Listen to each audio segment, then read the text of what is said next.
तो हमारी संवाददाता कनिका कटियार ने राहुल गांधी के वकील से क्या कुछ खास बातचीत की, आइए आपको सुनाते हैं। हमारे साथ खास बातचीत करने के लिए कांग्रेस पार्टी के वरिष्ठ नेता और वरिष्ठ वकील अभिषेक मनु सिंघवी जी हैं। सर, पहला सवाल लूंगी, जिस तरह से राहुल गांधी के मामले को लेकर सुप्रीम कोर्ट ने एक बड़ी राहत दी, लेकिन गुजरात कोर्ट में राहुल गांधी का जो केस था उसको लेकर एक अलग फैसला आया, लेकिन सुप्रीम कोर्ट में अलग फैसला आया। इस पर क्या कहना चाहेंगे आप? ये थोड़ा विचित्र प्रश्न है। हमारे सिस्टम में, न्यायिक सिस्टम में एक हायरार्की है, एक लैडर बना हुआ है।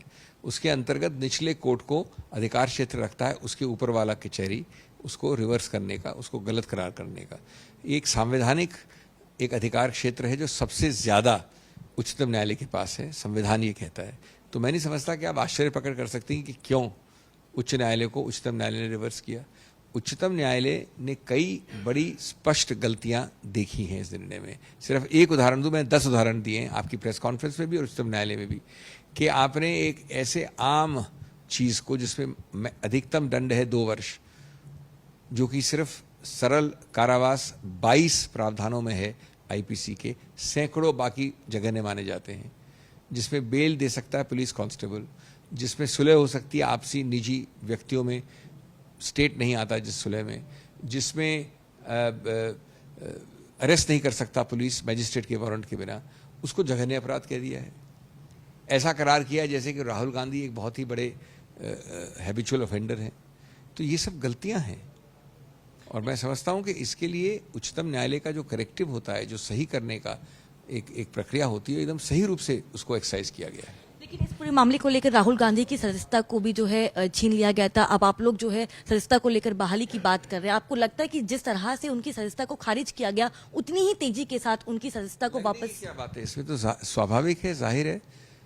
जब नींव इसकी सिर्फ एक चीज होती है, कन्विक्शन, नींव हट गई तो इमारत कैसे खड़ी होगी? मैं समझता हूं कि वैसे तो लिखने की जरूरत भी नहीं होनी चाहिए आवश्यकता।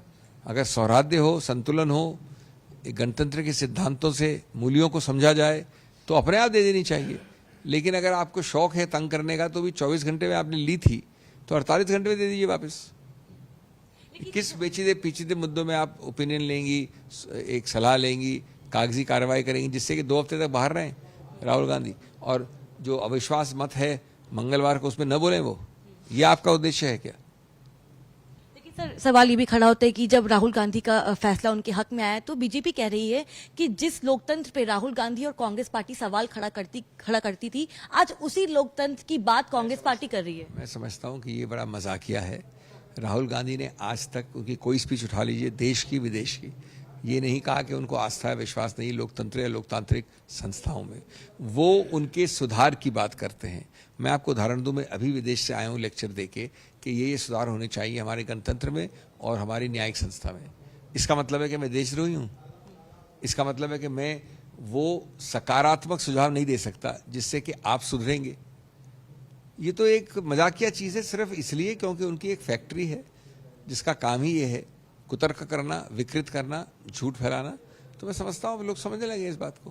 लेकिन सर, आखिरी सवाल लेना चाहूंगी, आपने सुप्रीम कोर्ट के सामने ये बात भी रखी कि पुणेश मोदी, जो कि जिन्होंने राहुल गांधी पे केस किया था, वो खुद मोदी समुदाय से बिलोंग नहीं करते। आप लोगों ने ये भी कहा कि नहीं कहा, उन्होंने लिखा है उसमें, उन्होंने कहा कि मेरा नाम था भुटवाला, 20 साल बाद, अभी 10 साल पहले मैंने नाम बदला मोदी के नाम से।